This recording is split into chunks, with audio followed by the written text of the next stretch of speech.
What's going on, guys? And welcome back to Footy with an Edge. We're back again for the third time today. This is the third live, with the first one being half an hour after Ruben Amorim was sacked. And I have started to believe it now.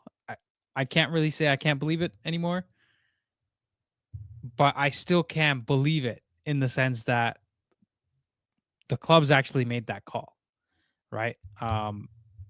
How have we found ourselves to be here, guys? That's what I'm trying to figure out. And more importantly, if you believe in the afterlife and previous lives and all that, not that I necessarily do, but if you do, who did we hurt as a collective fan base to get into this position? And by the way, date night was really nice. We went to this restaurant named La Palma in Toronto. Super good. So I'm trying to wrap my head around this. Are Amorim Outers feeling happy that Ruben Amorim's been sacked? Because I wonder if those same guys are equally happy with being Ineos out. Because I feel like not enough has been made about Ineos out from the Amorim Out fan base, right? People come here and keep saying, "Oh, get him sacked. He's the worst manager. Can't win games. Blah blah blah." Right? What about Ineos now? Are you happy that this is how it's played out? Because it seems like, sometimes maybe you're in a relationship that's not going too well. If it crashes and burns in public, does that really satisfy you? Like maybe your partner just does some dumb shit in public, embarrasses themselves. I wouldn't be happy with that. I would like to maintain some dignity because I don't think that looks good on me. Right? I don't want to be associated with something like that. And that's just, it's cringe. So I just find this to be cringe. I find United, the way they've handled themselves, to be cringe. That's all I can say. If you wanted Amorim sacked, why couldn't we just do this at the end of the season? Right? They couldn't maintain 6 months of parity with this guy to just sack him at the end of the year. Don't give him a new contract. Sack him in his last final year. But we have to wait for it to, spectacularly combust upon itself in this fashion. Come on, guys. Anyways, I want to talk about if the legends are actually happy, right? I want to focus on the legends, not the fans. Continuous Movement 1 says, keen to share an opinion. Yeah, I'll share the StreamYard link. Why not? Here, let's do that right now. If you want to come wait in the background, I can get you in. And once I'm done with talking through my agenda items, we can get through it. So I watched the Gary Neville reaction to Amorim getting sacked, and I have some quotes here for you guys. So let's go through it one by one.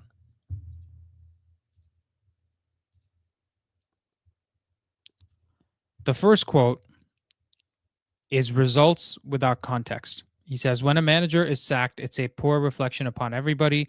It means it's not worked. It means the decision-making all the way through has not been successful. It means the manager hasn't won enough football matches and that ultimately everybody loses. So he's reducing everything to results, saying that we didn't win enough games. Whereas if you look at the context for this season, we have been pretty decent, right? We haven't been the best team in the league. Considering the squad that we have, we've been pretty decent. And by the way, these are the same guys that have given up on Casemiro for 2 seasons now. But they're looking at a midfield that has the midfielder they've given up for 2 years, the other midfielder that Gary Neville said he wanted to come off the pitch against Liverpool when we were 7-0 down. These are the 2 midfielders that are starting every game for us. So how can you actually sit there with a straight face and say it's because of results and nothing else? I think they're sitting there thinking, guys, that Thomas Frank, Oliver Glasner takes this team and makes them like in a title race. This is extremely terrible punditry from Gary Neville. Jamie Carragher, I understand. He's trying to take the piss. He doesn't care about our club. He wants us to crash and burn. But Gary Neville, come on, bro. He says, if there was a meeting on Friday morning about the performance against Wolves between the sporting director and the manager, I'd be disappointed if there wasn't a meeting. That would take place in every single football club. So he's framing the Wilcox meeting that led to everything crashing and burning as routine while ignoring the timing, the power imbalance, the decision already being made basically, before the Leeds game. So I think he's missing the picture of disrespect, because he makes the example with Salford quite a bit. He says, "Oh, at Salford we would have done the same thing." Brother, as a player, you significantly overachieved in your career. I honestly, I don't care anymore to give you your dues and all that, right? For the level of skill and ability that you had, you did overachieve. And that's because of Sir Alex and because of all the players that were around you. Yes, you held up your end of the bargain, but I don't think Gary Neville is the level of right back that, these days wins 6, 8, whatever, how many ever Premier Leagues he won. As a club owner at Salford, you're owning a significantly smaller club than United. How can you make any comparisons between Salford and United? Saying, oh, that's what the DOF at our club would do. Dude, we didn't even have a DOF at United for so many years. Now that we have one who supposedly ran the academy at Manchester City, how can you give him his dues saying that he was supposed to come and tell Ruben Amorim what to do? Ruben Amorim is the only guy that knows, that was best in class, that filled his position. So get out of here with that. Then he says, when you turn on your bosses, doesn't matter whether you're at a football club or you work in Morrison's, you're not going to keep your job very long. Manchester United is not Morrison's, Gary. Elite football management, elite football coaches require big egos to succeed. If you want to be a top manager, you look at Luis Enrique, you look at Hansi Flick, you look at Xabi Alonso, you look at Zinedine Zidane, you look at Carlo Ancelotti. These are all managers that have big egos and that know how to manage big egos. You have a Gareth Southgate, go to Real Madrid and let me see how he handles Mbappe and Vinny Jr. Gary Neville doesn't know shit about football management. He doesn't know shit about managing a big football club. What he does decently well is running a media company with his overlap, with his other businesses. He does a good job. And he's made a lot of money doing that. Don't come and give me what's it called? Nonsense opinions, right? Listen, I don't run a football club either. But I can tell I can call a spade. When I see horrible decision making at the top, and when I see a manager that's desperately trying to make it work. Because let's be honest, guys, me and everyone that's watching understands the tactics a lot better than Gary Neville does. This guy has unrestricted access to all the data analytics in the world, to all of he can watch the game in like 50 different TVs if he wants to at a time. He's at the stadium watching the game in a TV, and he gets to see the pitch from like a bird's eye view. And that's, he has such surface level analysis, guys. He's like, oh, if you're in a supermarket and you talk shit to your manager, yeah, when you're working in a supermarket, dude, you're not trying to freaking you're not getting paid $10 million. You're not trying to institute like a system of football that is complex, trying to beat other top managers. It's completely different, bro. It's not the same thing. You have to be somebody that questions the senior ups. You can't just sit there, pull your pants down, give them a ping pong paddle, and say, have a swing at it. That's not how top football management works. I haven't managed a club before. I haven't owned a club before. I can tell you that guaranteed. You think Roberto De Zerbi is not going to challenge you? You think Farioli, who is the assistant for De Zerbi, is not going to challenge you? It's bullshit. Then he says, if you look at some of the performances in the last month, they've been really shocking. Then moments later, he says, against Leeds, I actually thought it was a decent performance. I thought it was a good point. So are the performances shocking? Are the results shocking? Or are they fine? Which is it? Then he says, I'm really stunned that over the period of time that Ruben Amorim has been at the club, they've continued to play so poorly in that system. Wingbacks are challenging. Players don't grow up playing wingbacks anymore. Brother, tell me you don't know what you're talking about without telling me you don't know what you're talking about. Like, seriously. Is that title for real, OMG? What do you mean? Give me your thoughts, bro. The show's open. You want to come share your thoughts? I'm waiting. Brandon C. Let's go. Because you want to hide behind a comment, that's fine. Come and have a chat. And then he says, Man United must take risks and be courageous and play with attacking, aggressive football. The club must appoint a manager that fits the DNA. And then immediately after, he says, the experiments have got to stop. So we're firing factually the most attacking, risk-embracing coach United have had since Sir Alex left. With attacking football, with 5 players in attack, with the 10 and the wing back, basically exploiting the center back and the fullback in any 4 at the back system that we play against, right? Creating overloads in those areas. And you're saying we need somebody to be attacking, as if he's not already doing that. And then, of course, Gary Neville says they need to return to a back 4 with wide players who can attack. I can't believe Darren Fletcher is going to go with the back 3 at Burnley. And he says, he ends the interview with saying he doesn't have any idea. He says, I could sit here and say Fletcher will be great and they could lose, or say he's not right and they could win. So after 40 minutes of punditry, Neville admits he has no solution. Guys, I really don't know how to take this, man, because these guys, I mean, I would be happier knowing that they have an agenda and they're trying to wind us up than knowing that this is just how he feels. And I'm afraid it's the latter, not the former. Now,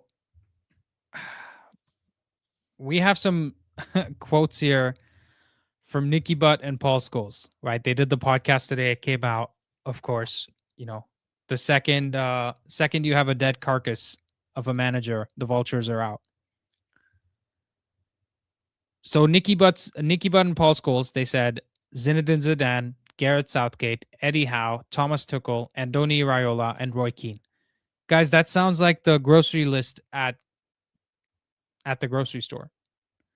Just a bunch of stuff that I need, salad, bread, cheese, cereal. What do these names have in common? Zidane, Southgate, Eddie Howe, Thomas Tuchel, Andoni Iraola, Roy Keane. You couldn't pick out a larger spread. It's like a charcuterie board of managers.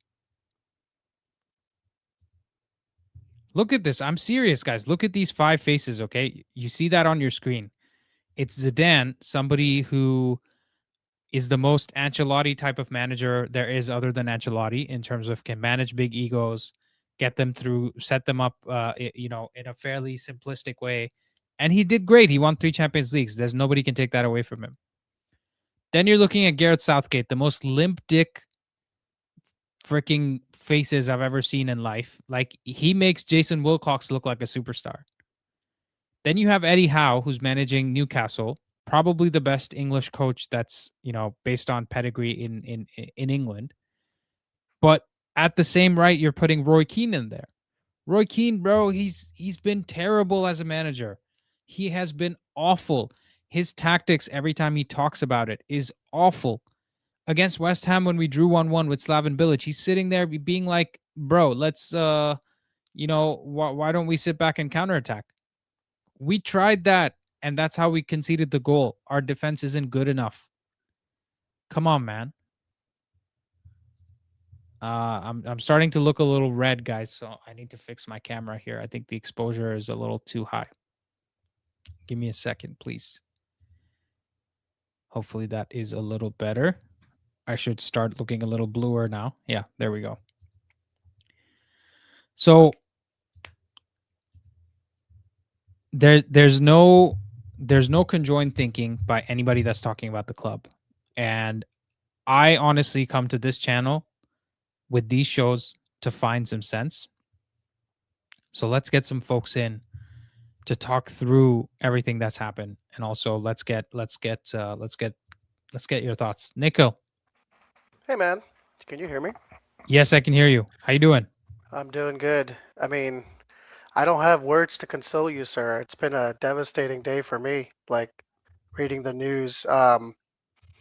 I just have to ask any Amorim Outers, like, how can they feel confident in this board, in Ineos, in making the right decision going forward? Of course, I want to be optimistic as a fan. I'm looking at the Wednesday game. I'm hoping we win, right? But every big decision I think this board has gotten wrong. It's just clear to me that they have no vision. Um, with the waffling over Eric Ten Hag, like that's pretty much it. Like Nikhil, why? this is your first time calling in, right? Why don't you introduce yourself? Oh, sorry, man. I'm Nikhil. I live in Tennessee. U.S. fan, big fan. I think I How long first you been started watching being. United? Dude, it's so funny. Like my friend from college converted me into a United fan. The last season I watched was 2013, the last time we won the Premier League. So I guess I'm the jinx or something. But yeah, it's been rough since then, of course. Yeah. Yeah, fair enough. Sorry, you were saying.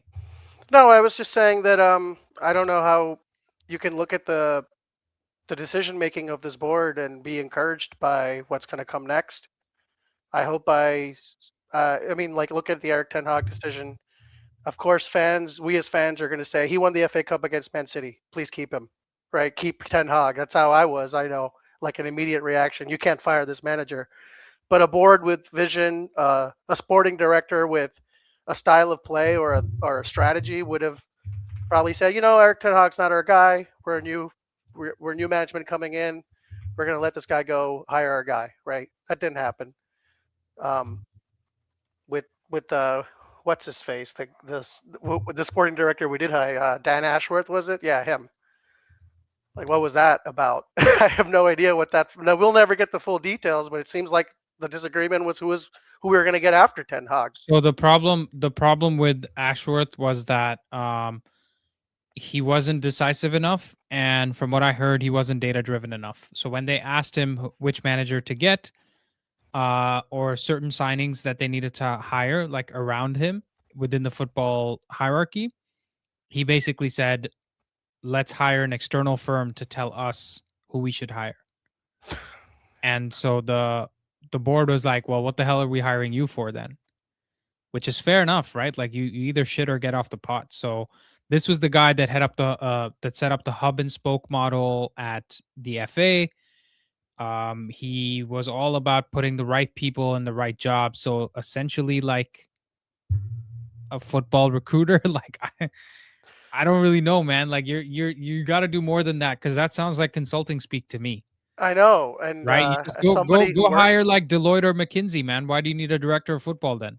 Right? Exactly. It's like with somebody who has worked as a consultant and has worked in corporations, bigger corporations. It's like you want somebody with a vision leading you, right? That's the only way you inspire everybody from the bottom to the top of the pyramid to do something substantial, Can to you make something imagine cool or do something, right? making an internal hire that you have waited whatever 6 months to get from a different club? You went and poached this guy to come and sign for you, and his first thing once he gets through the door is, let's hire somebody else to tell us what to do. Yeah. Yeah, I mean, like, listen, okay, fine. They let go of him quick, right? That's a good decision. Then they hire a guy who has vision in Amorim, who always talks about his vision. That's all he ever talks about in how he wants to play, how he wants to set up. But he has an idea, he says, right? And then they don't want to support his vision. So where's the vision coming from? Is it Omar Barada? And I'm looking at this guy and I'm like, it must have been Pep. Like, I don't know what to say. Like, clearly at Man City, that's the guy with the vision.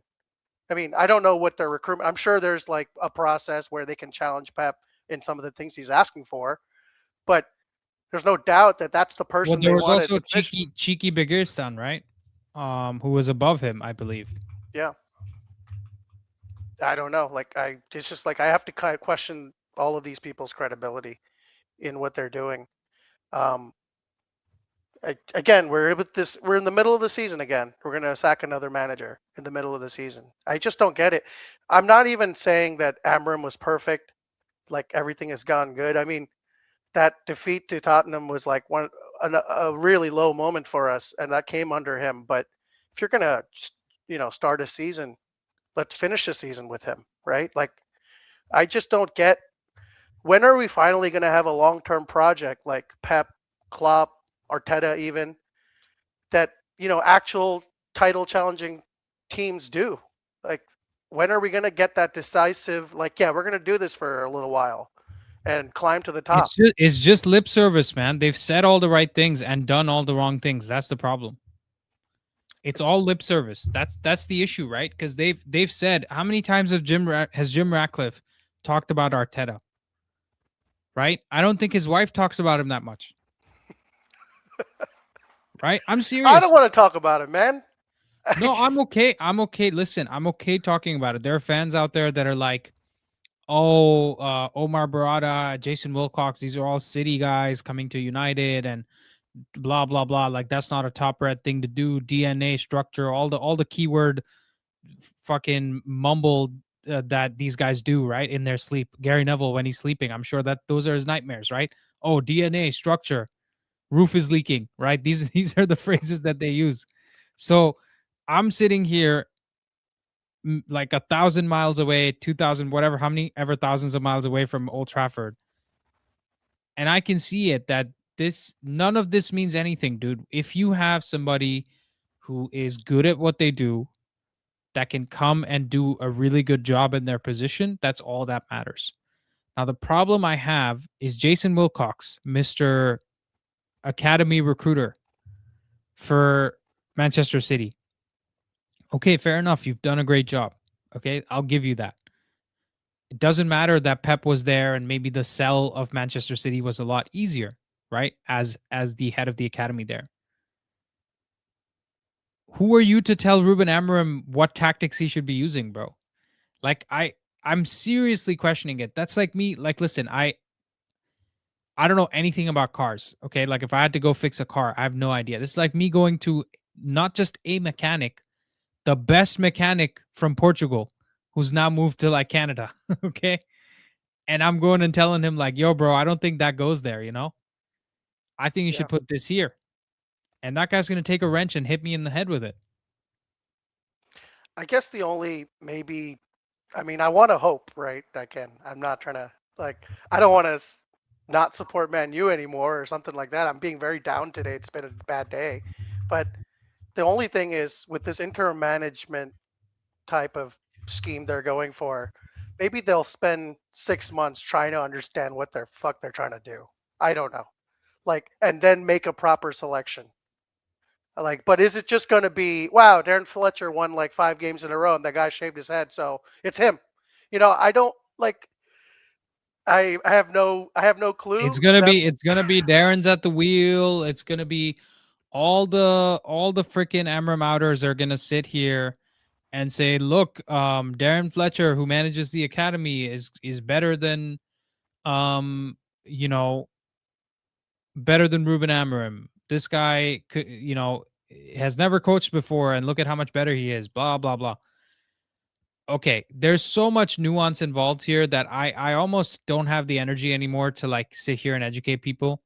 And obviously the people that are watching here, they want to be here, right? It's actually the people that are not here that need to hear this, yeah, which is unfortunate. But Yeah, I don't. I'm not. I'm not here to disagree with you. Unfortunately, I'm here because you. It's been like I no, watched you in these streams, and I'm like, damn, only person making sense here, or with a level head at least.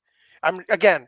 I don't think you were like, oh, he's the best. He's clearly our answer. You're saying it's a 2-year project. It's what again. Every one of these success stories are projects.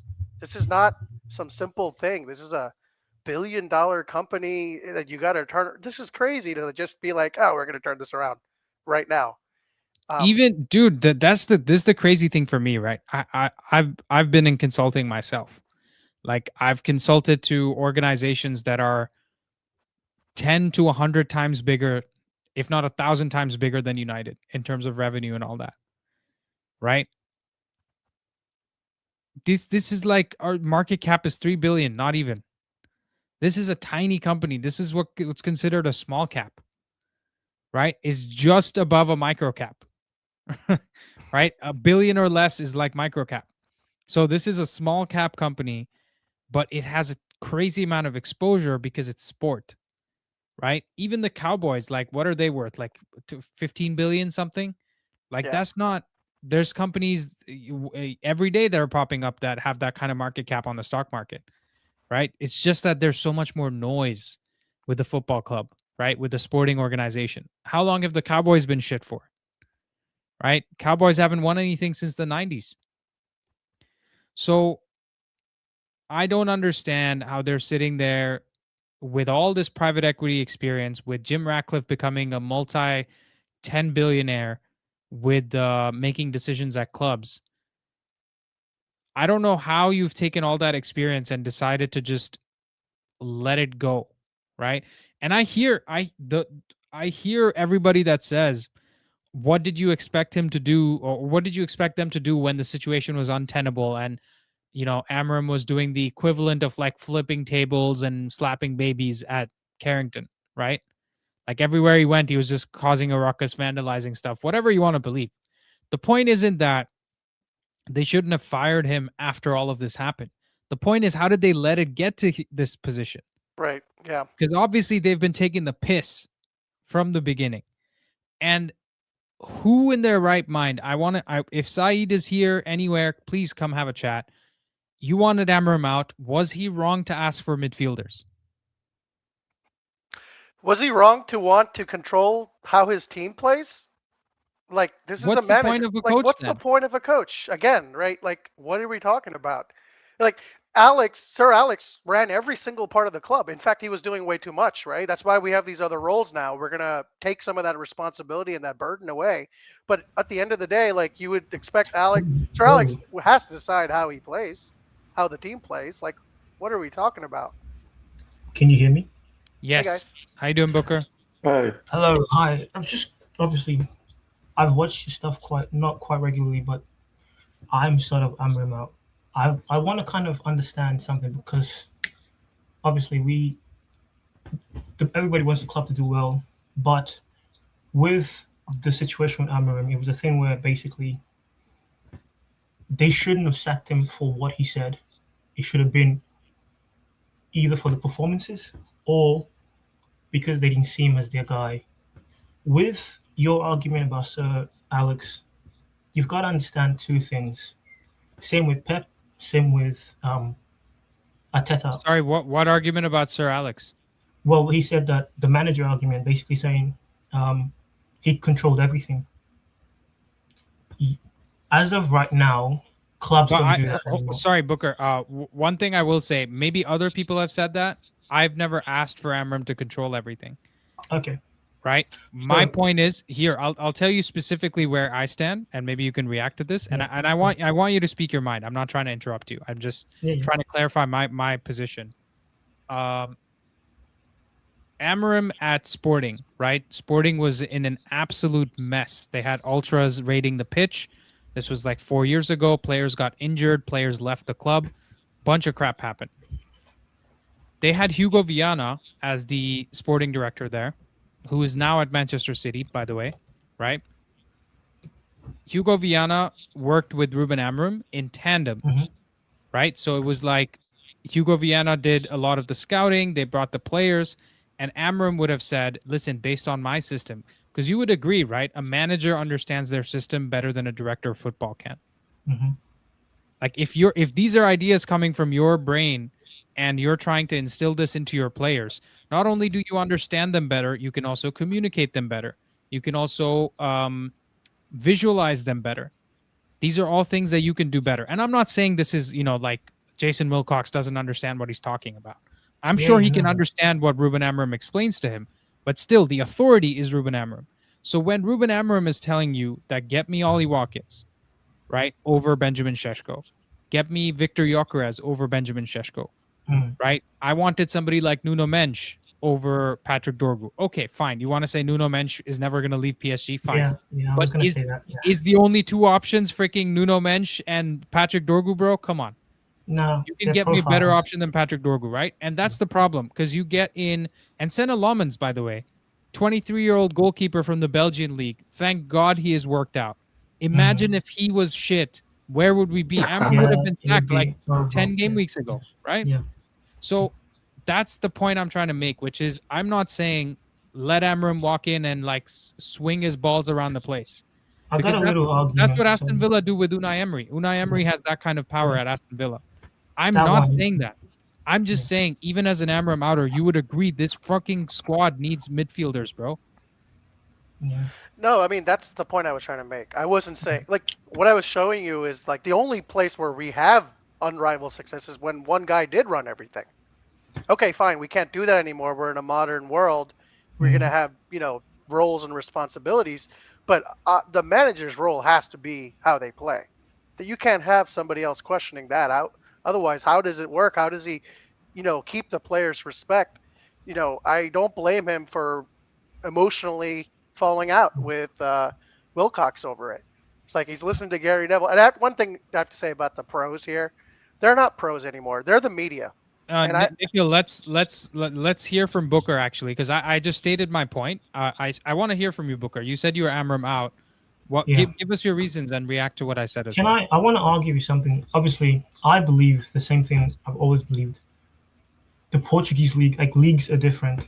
You can have a manager that controls everything with Pep, with Arteta, but you've got to believe in the vision. You've got to say, okay, this is this guy. Even if he's got like an idea that can translate to the league we're in, can translate and give us success, and we're going to back him because obviously we believe in his ideas, his personality, whatever it is. Same with Ferguson. There was a point where like the club lost belief and they were going to sack him, but then he got it back, and then he translated to success. You can have a manager and then say, okay, you can be not a head coach but a manager, so you control like what Amorim did in Sporting. He had a big part in like transfer scouting because they believed in him. From the get-go, the belief was shaky. We can all say that. The belief was kind of shaky because one part of the board didn't want him, the other one wanted him. They didn't want his system, blah, blah, blah, whatever it is. And then the results. So can we all say, okay, let's say that at the start, Amorim came in, obviously he translated his getting rid of Rashford, trying to fix the squad from like the inside of the squad, the actual values, or like get rid of the rot.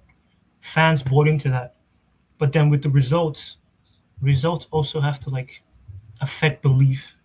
If Amorim had come in and then let's say instead of 15th, he finished, 10th, or he finished 8th, and we won the Europa League, there would have been more of a belief, meaning that they would have been able to say, okay, we see your vision, we're gonna back your vision, we're gonna stand by you.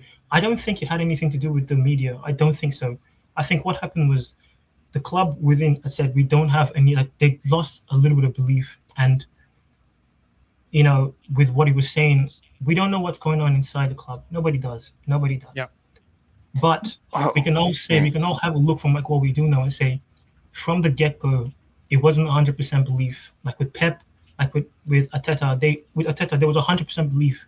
That's why they never let him go. Even when he had like an 8-game losing streak, they never let him go. There was never any chatter in the club because they had 100% belief. And then when he was appointed, the belief was not 100%. And then the results. Even if we can all say the club should ignore the media, they are people. They're all human beings. They will listen to what's said to them, because Manchester United, at the end of the day, I think it's a public trading stock. Is that right? It's a public Yep. trading thing. Yeah. So as much as you want to say it doesn't affect it, it does. So people's But- like media stuff, people talking does affect it. And Ratcliffe, at the end of the day, is not 100% of owner. He's not going to be. He's still, the Glazers are still in. So meaning, he wants to protect his assets. They're all businessmen. Ratcliffe he's a businessman. So regardless of what the fans think, there was never 100% belief. So he was never 100% safe. The results affected it. He's like the fans, the media, they all affected it. And then with this speech, him wanting to be a manager, we don't. Like, But you know, he was. They made the decision to sack him before he said any of that. Yes, I 100% believe that. So he was just. I believe what he was doing was basically giving himself a way out, like saying to the fans, like basically, how am I gonna say? I tried. Like they didn't give me a chance. So he was doing what, like, obviously, like if you're leaving the job, you want to give yourself away, like basically speak your truth, but without like to give his side of the story. Give his side of the story. So Booker, Andy, one second, Marcy. Just one. I'll come to you. I have a question for you. I want you to react to this as well. There's two things I heard from you, Booker, and there's a third thing that I want to hear from you because you've given us an explanation of why this has happened. But I still haven't heard from you as to why you were Amorim out, which I'll get to you in a second. I want to hear from Marcy as well. You said two things. One is there wasn't 100% belief. Why did they hire him then?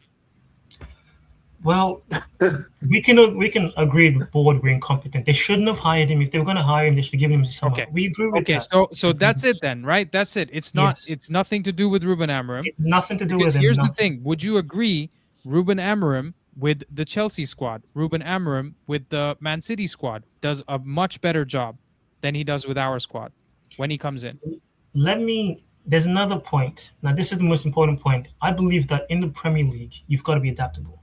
Pep Guardiola, the best manager of all time, had to adapt. Arteta had to adapt. So I'm not saying his system is the wrong idea. If he's got an idea and he wants to translate it, he doesn't have to be in a 3-5. He doesn't have to be in 3 at the back. He can translate that, and like during the match, it can all shift. But he stood by the idea. But in the Premier League, you have to have a little bit, meaning that even though you don't change the system, different roles might change, or different being able to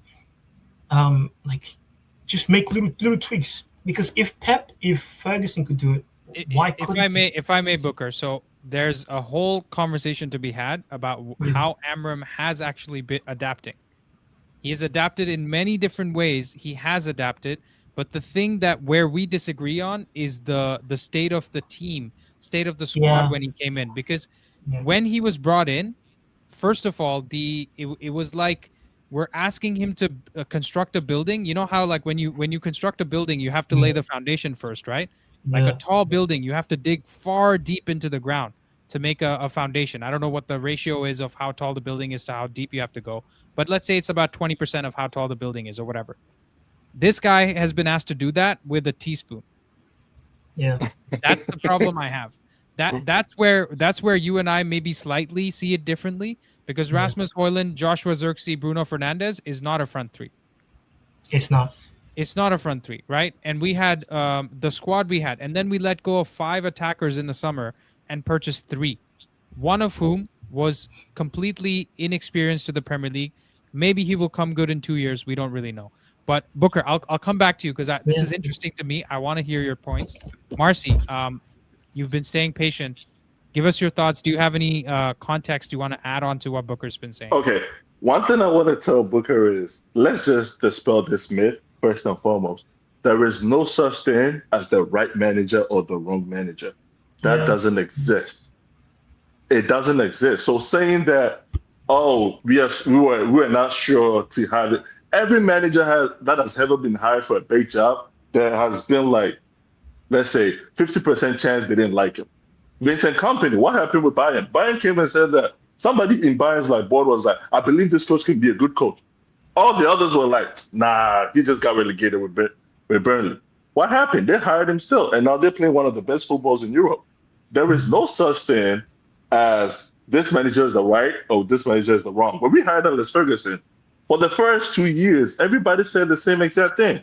This guy is not the right manager. But what happened? What you need for every football team is consistency. You need consistency in every team. Because with Man United, we are falling so down that any coach that comes in wants to build a whole foundation from the ground up. They just don't build upon it. It reminds me of what Real Madrid did when they went on that 10-year spell. They couldn't go above the round of 16 in the Champions League. Every manager that came in struggled. Why? Because they always had to build from the ground up. So Mourinho came and Florentino Perez followed, and they were like, let's just build this team. Then any manager that comes is just going to keep coaching this team till they win the Champions League. And that's what they kept doing. But with Man United, we are so down low that's why every time a manager comes in, they have to bring in their own players. It's not that the managers are wrong or they are choosing the wrong players. No, it's just that we don't have that consistency. And with the new coach that we are going to hire, it's going to be the same situation. They would have to come in and bring in their own players because he has to build the foundation again because the other one didn't work. And that is the problem with Man United. If I may just add, Marcy, that's a fantastic point, first of all. But if I may just add, Thomas Frank, as of last year, when he was still at Brentford, had 4 years of Premier League experience. He looked like one of the best, most Premier League proven managers there is. Even more than Oliver Glasner does right now, because Glasner's been here 2 years. Even more than Andoni Iraola does right now, because he's been here 2 years, right? A lot of the managers that you see right now that are linked to our job, Thomas Frank had more experience and had done better with a worse squad. Right? He made Brian Mbeumo into the player that he is today. But he is now. He made Yohan Wissa into the player that he is today. Brian Mbeumo has been with him since they were in the championship. Right? And this isn't just addressed at you, Booker. I'm just speaking, I'm making a general argument, right? My point is, Thomas Frank looked like one of the best managers there is in the Premier League. He's come to Tottenham and looks like the worst managers there is. One of the worst managers. And I'll tell you because maybe I can't seem to be objective about my club, so I'll try to be objective about the situation at Tottenham, right? Thomas Frank's signature is using players that are grafters. Does everyone understand what a grafter is? Somebody that just works hard, puts the intensity, is humble, has the mentality of those guys might have higher quality, but we're going to outwork them. Yeah. Tottenham hired a grafter of a coach and gave him luxury players. Players. Every single one of the Tottenham players are luxury players. Wilson Odegaard, Matisse Tell. Matisse Tell, bro, grew up in the most fancy academy there is for Bayern Munich, right? They don't have Kolo Muani. Yeah, Kolo Muani. Kolo Muani still has been one of their better players. So he went to Eintracht Frankfurt. I forget where he came from in the academy. And then they have Wilson Odegaard. They have Lucas Bergvall, all these young, quality technical players. And then they bought Xavi Simons, the guy who had 2 million followers on Instagram when he was 15.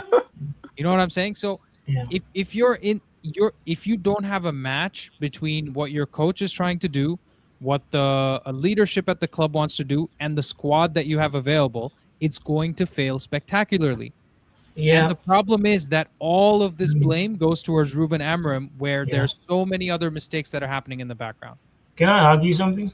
Obviously, I was of the belief, just like I said before, I don't think Ruben Amorim is a bad coach or a bad manager.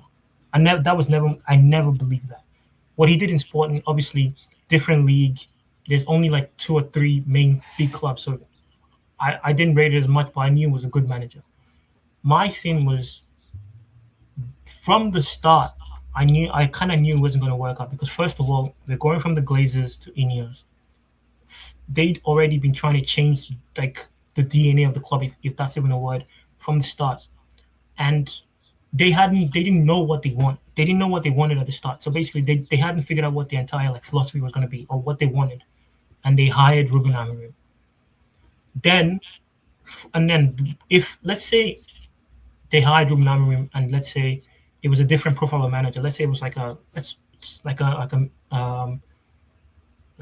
adaptable manager, meaning that he could somewhat adapt as their philosophy was being formed.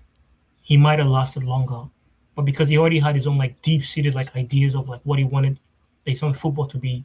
It was never going to work out because they didn't know what they were going to do, and he came in already knowing what he wanted to do. So if they had changed from him to something else, he was going to go. It's not on Ruben Amorim. It's never on Ruben Amorim. It's basically on club saying, this is a transitional era. We need to discover what we want to do going on. Do we want a head coach? Do we want a manager? Do we want to play possession football? Do we want to play counter-attacking football? What sort of profiles do we want to bring into the club? Ruben Amorim already came in having what he wanted. You mentioned before the right manager, about there is no right manager. I agree with that. But then there is a right idea in the club. A club has to have sort of ideas. It doesn't matter what manager you bring in, as long as you have the right idea. We go to Madrid, I'm going to come to Man City. For Madrid's always had a philosophy of we want to win. There's Champions League is the basic thing. And when Perez came back in, there was a period when they weren't winning. They weren't going past round of 16, even though they had great players. But that's why they kept sacking them until they found the guy which fit that. Even though Mourinho didn't win the Champions League, he built basically the team, or he built a set of he helped them finalize that piece of what they were trying to build, which is here's the key difference, though, right, Booker? The key difference between all the clubs you've mentioned, because this is a nuanced topic, right? There's somebody can look at 8 out of the 10 factors and just stop there and say I'm right. Yeah. But the last 2 factors can make a big difference into what the actual truth is or not. Real Madrid have never had a problem with talent accumulation in their squad. They today, if they wanted to go play a 1 at the back system, they have the players to do it. Every player wants to come there, right? Every player's dream in South America. You go to the jungle of Peru, somebody will have a Zidane jersey with the number 10 behind them, right? So every player wants to go to Madrid. They've never had a shortage of talent. You compare that to PSG. Every French player wants to sign for PSG. They just swoop up that league just like Bayern Munich does with German players. Yeah. Bayern Munich as well. They don't have an issue with talent. The problem United have had is our squad has been dilapidated beyond belief. We don't recognize the squad, bro. And listen, you seem like a very. In fact, I have a lot of respect for everything you said because you at least have an argument that makes sense in its totality, right? I respect that. My point is, we're looking at the squad. We haven't brought a midfielder for how many years? Right? We haven't invested in our midfield for how many years? The best midfield we had since Sir Alex left was Pogba, Matic, and Herrera. That's crazy. How long has it been since those guys have been here, bro? Snatch your hand from that midfield right now. It's been a while. Quite a while. Right? So we haven't invested in the midfield. We're forced to use, dude, these same guys, these Gary Nevilles. And listen, I highly doubt that you're getting your opinions from Gary Neville because you have more football intelligence than all of them combined, right? So I'm telling you, I see a Gary Neville, I see a Jamie Carragher shit on Casemiro for 2 years in a row. The quote where he said, leave the football before the football leaves you, was in 2024, probably before Ten Hag got sacked. Yeah. Right? 2 years ago. And that guy is still starting games for us next to Bruno Fernandes playing a brand new position. So I hear you. Honestly, my take is the same. You shouldn't have hired him in the first place, but once you hired him, why didn't you back him? Yeah, let me have because I see your point about the other thing that you said, which is the results weren't there and that he wasn't adaptable, right? I just want to address those. And Marcy, if I've missed something, or Nikhil, if I've missed something, please jump in. You said he wasn't adaptable, and you also said he didn't get the result. I'll talk about the result first. Yeah. I agree with you. Had the results been better, I think even just winning the Europa League final makes a big difference. Because we've seen this before. Oli lost in the Europa League final to David De Gea missing a penalty. Had he won that final, I think we have a completely different lookout on the Oli situation. He probably stays here for another year, if not 18 months more. Well, that's a little interesting counterfactual, right? If you win the Europa League final, we have Champions League. We might look shit every week. Who knows? I don't even know. No. I'm talking about Oli. Let me just finish on Oli.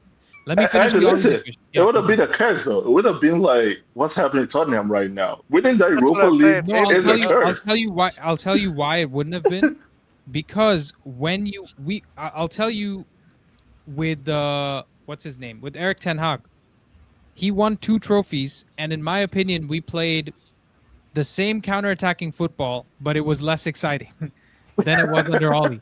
Right? We played counterattacking football under Ten Hag as well, but he I mean, it won was 2 a cup trophies. team. He won 2 trophies, and every time we were like, "Oh, even when we're shit, we're Manchester United. We can win trophies, right?" And that was the same nonsense that was going into the Europa League final, where we were like, "Oh, Tottenham are shit. They're never going to win it." Blah blah blah. And listen, that was one of the worst finals we'll ever see in our lifetimes, right? That guy didn't even. Brennan Johnson didn't even kick the ball, and he's got the Europa League trophy like tattooed on his foot, and now he's not even at Tottenham anymore. The scorer in your only final in like 20 years, not even at Tottenham anymore. He plays for Crystal Palace. So, listen, I hear you on the results, absolutely. But I think when they brought him into the club, right, it was half a season, and they were adamant. They signed him because if you hear everything that's been said about his hiring, they talked about him having, what's it called? They spoke to Tuchel, they spoke to De Zerbi, they spoke to all these other managers, but then they had a 5-hour meeting with Ruben Amorim, and he impressed them so much that they said, "This is our guy," right? And Omar Barada had scouted him for Man City before that. So when you've spoken to him, when he definitely told you guys, based on the squad profile, we're approaching January, I need a wing back, right? They got him Patrick Dorgu, and then he was like, okay, I guess I have to use Ahmad as the other wing back. And Ahmad has become one of the best wing backs in the league now under Ruben Amorim. So when you say he didn't get the results, I hear you, but what squad did he have to deal with? And the final could have gone the other way as well. If you would agree, even 15th, even if you finish 15th, but win the Europa League, the fans would be more on Amorim's side. Would you agree with that? I would agree with that. Yeah. So I that's don't think the first thing. The second thing you said, which is he wasn't adaptable. This season, we have seen him adapt so much to the Premier League. He has played. There are games we played against Newcastle. They had to ask their goalie to go down 10 minutes in because they didn't know what the fuck was going on. Right? Every time I watch the game, he's playing a different, like, versatile positional system that a lot of the coaches are doing now. If you watch Farioli at Porto, they play a positionally versatile system as well. And he was adapting, and he did the 4-2-3-1 as well that we wanted. And he was doing that apparently from the information that came out based on the fact that we were going to go sign a winger. He was expecting Semenyo to come in, and that's what we were doing the 4-2-3-1 for. So I'm just looking at all of these things, bro. I'm not saying you're wrong because, you make a compelling case. But I'm just there's mitigating circumstances for almost everything. I just got one little argument, obviously. Like, we can all agree this is mostly on the board. It's not an Amorim. We can all agree this is mostly on the board. Obviously, I'm a little bit of like a tactical. Does that make sense? Like a bit of a tactical. Like, I look into that. My thing is basically... Semix doesn't know he's on camera, by the way. Should I continue? Yeah, Semix, from this angle, you look like you're gonna sell me some financial solutions. I hate this angle, bro. I'm sitting here going like, I look 10 times bigger than I am. Jesus Christ, because an iPhone. I feel like I've come to your office to buy an insurance contract. I'm like, bro, what is this? Yeah, I need to do something about this before the Three Devils podcast. This is not right. Yeah, okay. But sorry, Booker, you were saying. Let's. No. So basically, my thing was like, from all of Ruben Amorim's, like even in sport, and he plays a certain way where basically. Let me try to do something about this. I'll be back. He like what you would expect from sort of like what I kind of heard when he first came in was basically he's going to play his 3-4. What was it before that? There's like a style like a 3-4-3 when he came in, like a post from when he came in where it was like Ruben Amorim is going to play this 3 at the back system where basically he dominates possession, but he's never done that. 3-4-2-1. 3-4-2-1. He's done it. Yeah, no, he's done that was a lot.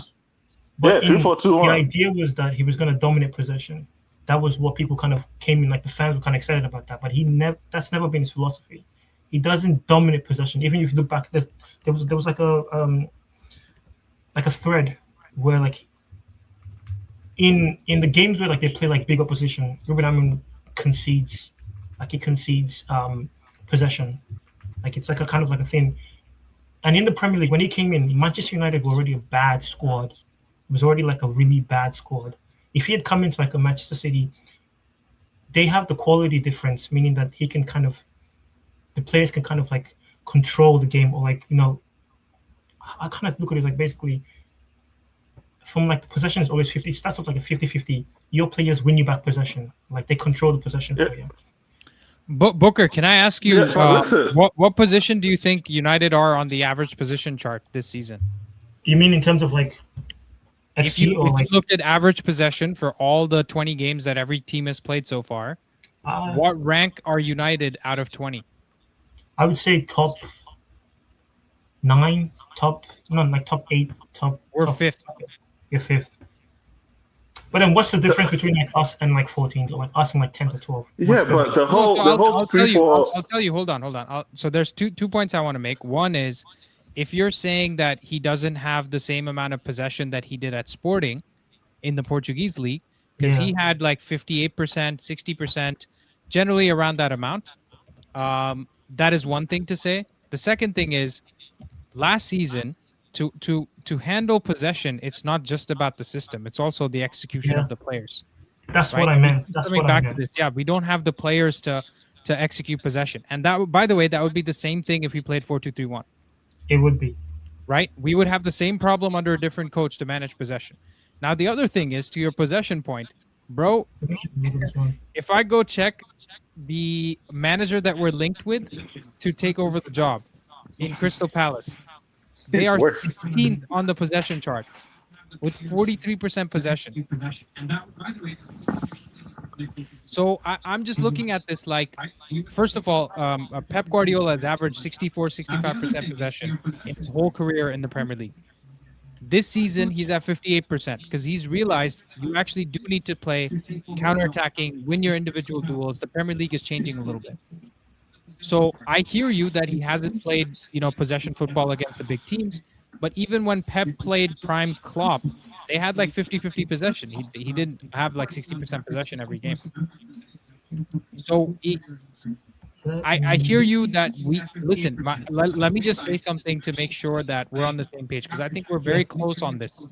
You would agree that we're pretty close on this. We're blaming Ineos, right? And maybe we have a slightly different feeling on how Amorim could have handled it, because you think Amorim could have done better. And my point is, he could have done better, but also we didn't give him the right tools to get anywhere near where he is. Plus, I'll go one step further. I think if you add the Cameroon Baleba to this squad, bro, we're going to be so much better. Have you seen how Baleba's balling out for Cameroon in the AFCON? I watch AFCON, yeah. He's been crazy good. And so I'm just looking at all of that and saying there's so many things that other people failed Amorim on. For me to sit here and say Amorim wasn't good enough is very harsh. Can I ask a question? Like, this has always been the thing I never, like, obviously, I try and get it, understand. With our understanding of a club, what is, like, expectation of a club to, like, how many signings would you have expected them to make? Like, let's say January or, like, in the summer. What were you expecting? Because I'll give you a very simple answer. For me, I expect 2 signings in January and 4 signings in the summer. In general, when we have a project and we're trying to get a manager to get somewhere within 3 years, I would expect an average of 2 decent signings in January and 4 decent signings in the summer. Now, if you want to say it's 1 in January, 5 in the summer, or none in January, 6 in the summer, okay, fine. You want to split it up whatever way you want, or 3 in January, 3 in the summer, that's fine. When he first came in, give me like a kind of estimated, like obviously how much money the club. I'll give you the estimated quality of the player. The money is obviously depending on not in his control, right? Yeah. So the quality of the player I'm looking for. It was Samix. Samix is picking up some feedback, so I muted him. I just muted you, bro. I literally heard it. Yeah, but it's not me because I can still hear the echo from everybody else, even though I'm muted. I was seeing it on in your mic. That's why I said it. Oh, maybe because I was moving around. But how right now? Like, can you hear anything? I don't. Hold on. But nobody was talking either. I'm just gonna mute whoever's not talking. Okay. Yeah. So for me, in terms of the signings that I'm looking for somewhere between Patrick Dorgu and Nuno Mensch as a left wing back. Okay. I think that should have been the first case. That's the first place they screwed him up. Second thing, in the first January when he came in, they should have probably brought him either a center back or a central midfielder. And I'm not talking about like Baleba, Anderson, whatever. Get him an Ederson quality, 30, 40 million, right? Somebody that fits his profile. Athletic central midfielder. Athletic wingback. That should have happened in the first window if you wanted the results to be better. I think that Booker gets him instead of 15th, 12th, 10th, 8th, one of those things in that season, because we were also playing Europa League every week. So we're basically sitting in a position where in the January, we didn't back him properly. In the summer, I think they did a good job. They got him 4 players. Like I said, I wanted 4 players in the summer. They got him 3 forwards and a goalkeeper. They were all done way too late. Sheshko and Lawmans came in way too late, but whatever. That's done. Now in January, again, I was expecting 2 signings to be made. Now remember, we are, let's say, 1.5 to 2 signings behind the ball already because Dorgu wasn't good enough. You count him as half a signing, if you will. Sheshko has not really hit the mark, so you count him as half a signing. So that's 1.5 plus 0.5, 2 signings behind the board. And then we need 2 more signings in this January. So right now, if we're going to tell him we're not going to get you anybody in January, we're already 4 signings behind the ball. And maybe that's like, I don't know, back of the napkin math for you. Maybe you want to say it's actually only 2 signings behind the ball. Whatever, we're still behind the ball. That's just a fact. You're here. I'll just unmute you. Okay. Can I have obviously maybe because I kind of look at like the club or like clubs as like the finance and the football are merged. They're all merged together. We as fans, we want. You said you wanted 2 signings in January, and then what was it, 5 or 4 in like the summer. I understand that isn't probably possible because if I just don't think that's like possible for the club, because first of all, when he came in, if we are to believe that Manchester United was like, I don't believe Manchester United is like in a bad financial position. That's just what they say. But I also believe that they are also like trying to put that out so they don't have to spend as much. That's the narrative they're pushing, so they can always make profit, or like that's what they want. So they put that out at the start, basically. That was the first thing Ineos like put out, like, oh, we're going to be sacking so many people because we have financial difficulty. I saw that basically like it's not going to be good for the future of Manchester United because you're putting that out there. First of all, that to like put the position like when you're negotiating with clubs, it makes it like you don't have to pay as much. You don't have to pay luxury. When you negotiate, when the fans demand signings, you can always quote that. So with him coming in and us expecting to get this much signings, I already knew that was never going to happen. They were going to sign players that they saw lasting quite like 2 or 3 years, or like. Yeah, but Booker, here's the problem, right? So you're saying he should have gotten better results in the near term, right? Correct? Yeah. But he should have gotten better results. Yeah. We purchased him Sheshko when Ollie Watkins was available for less money. We're getting close. We're getting really close to the same point. Like we're getting really close. So like, my point is that if I agree with you, I think everything you said, Ineos should have made better decisions with, so that Amorim would have been in a better place to get to where he wants to be. So yes. this is you're not actually Amorim out, bro. You're Ineos out, and you're the project out. You didn't believe Amorim was going to succeed. You weren't necessarily unhappy. You weren't necessarily unhappy with what he was doing, because the truth is, everything you can talk about, if you actually sit down and talk about it with a level head, it just seems like Ineos set him up to fail. He failed. He got upset about Ineos setting him up to fail, and then they've kicked him out the door, and they've made this stupid statement on their website saying it's because of the results. Bro, this season, how many games were we like that close from winning the game that we drew or drawing the game that we lost? How close were we? Imagine we got a midfielder in the summer instead of Šeško. Imagine we got a Baleba in the summer instead of Šeško. And then we got somebody like Watkins, even Callum Wilson on loan, anybody else to just be a body up top that could play instead of Xerxes every week. I think we disagree on that point, because I believe that if you keep getting close, like, and you never get the job done, there's a reason for that. Like, obviously, maybe that's the players, maybe that's just, tactical, like how, like the environment. There's a reason for that. It's like if he had gotten the players he wanted, we might be in, like, let's say, in, like, when they brought him in, I think he had the January, he would have had a chance to obviously be better, have better results.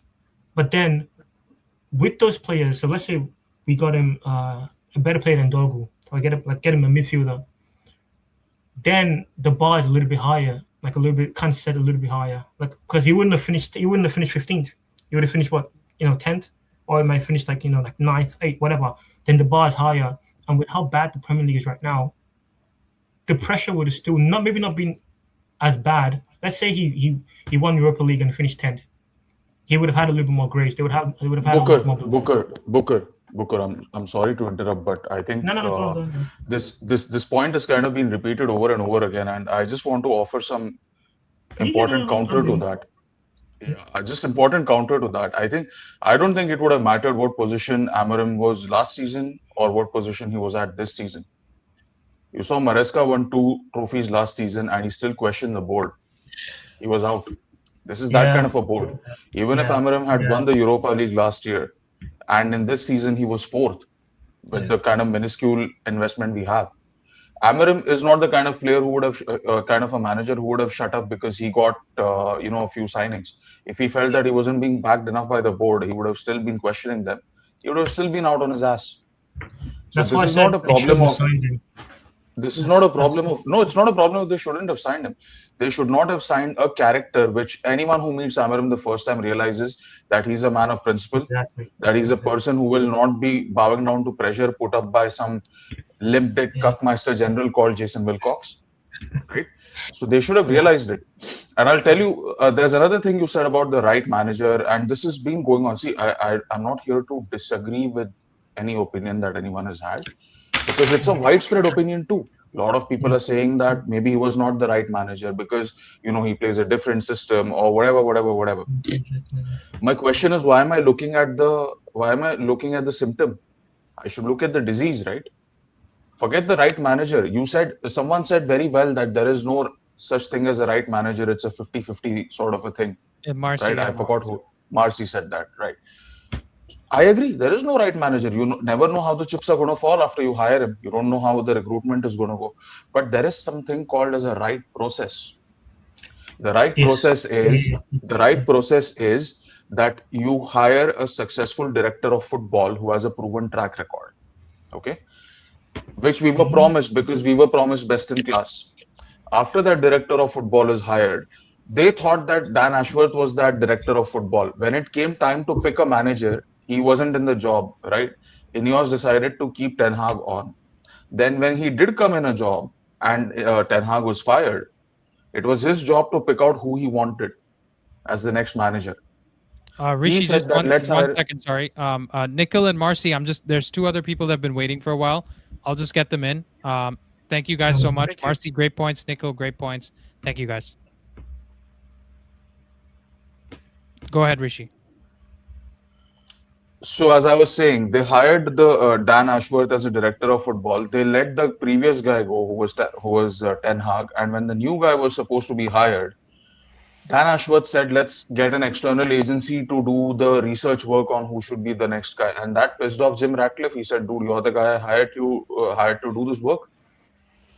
Anyway, they went ahead and decided to hire Ten Hag despite Dan Ashworth's reservation. So my point is, when you said best in class and you felt Dan Ashworth was best in class, when he proved he was not best in class, why did you not get rid of him and hire a good guy who would then decide who the best manager for this club is?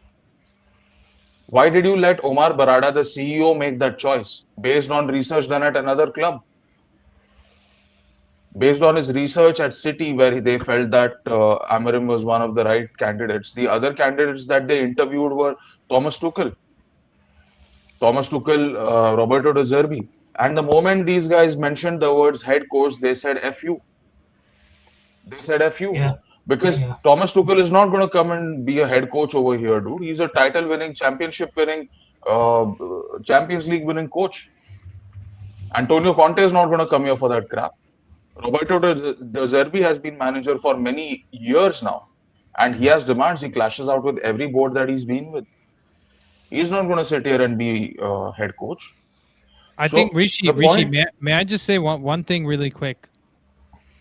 I think the core of the problem is that because we could have seen in a different timeline, let's use the MCU phrases, in a different timeline where Amorim doesn't get hired and we hire a 4 at the back coach.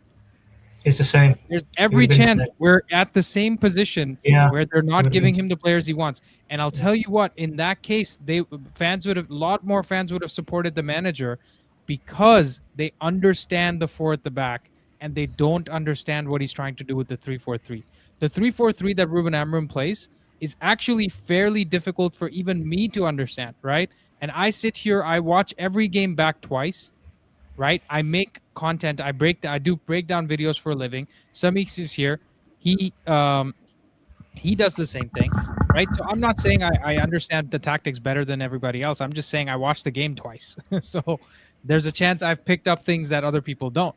So the point is that we could have done this with, I'll guarantee you this, Nelson always says he wanted Roberto De Zerbi. De Zerbi could have joined the club and he would have been out within 6 months because he would have had an explosive interview somewhere. He would have gone off on somebody and we would have been done. Thomas Tuchel famously fallen out with every club that he's been with, right? And there's a super chat here from Tokyo Musing, then we'll go to Semix. Who last won the league playing counterattack? Not cup, but league. You can win cups playing counter. You don't win leagues playing counter. Yeah, and we've talked about this. I made a video. Go check that out, guys, about why Glasner won't be successful at United, and it was to do with possession and things like that. Go check it out. Samix. Andy, but sorry, Samix. I'll just add my point because I didn't get a chance to finish. My point is that there is a right process to be followed. It's not about who the manager. Yeah. Exactly. Rishi, your voice cut out. Can you hear me now? Yeah. Yeah. So my point is that there should have been a right process to follow, right? The process being that you hire the director of football you think is good enough, who's top in class, top class, whatever the phrase that this old blue pill dependent dude uses, Jim Ratcliffe. They should have followed the process, and I'll go a step even higher than that. The right process, if you're serious about winning championships, is that the owners need to invest money, and this is something that Jim Ratcliffe has said it himself. That is the right process, and he's selling you snake oil, dude. He got his foot through the door now. Now he's taken over the club now. He's gotten through the door and he's taken over the club. He's taken over the club. Now there's nothing we can do as fans. He's in 25% unless some mega billionaire comes in and says, I'll throw 7 billion, 8 billion at you. Just let go of the club. We are stuck with this guy forever till he dies or the Glazers die or the Glazers' kids die. We are stuck with them, and even then it might go to some sort of a hedge fund which comes in. You guys remember when the bids were put in to buy the club, along with the Qatari dude and along with Jim Ratcliffe, there was another guy who had come in, which was a hedge fund which has helped the Glazers out before. Also, they had an existing sort of a relationship, and they came in with 2 billion for 2 billion for 40% or something of the club. So there's a good chance that a hedge fund could buy the club. Look at what has happened to AC Milan. They were run by the hedge fund owners for the longest time, 10 years back, and they were suffering like us. But at least they, the Italian football ownership is more liquid, so they sold and they went on. But we are in for a lot of pain, guys. A lot of pain. Booker, let's hear from Samix. He's been waiting for a while. Let's just hear from Samix. We'll come back to you. Yeah, guys. So I don't know. Can everybody hear me? First of all, I just want to check because I just changed to it. Okay, good. I don't know if you guys have touched on this because I joined the show pretty late, but I've been doing some research, and honestly, like the more I think about it, on my drive here, 3.5 hours in a car, all I thought about was ever since Ineos came in, they've made so many mistakes. And people say things like they backed a manager, and then I looked into the last 8 years of spending, and they haven't spent more than the Glazers.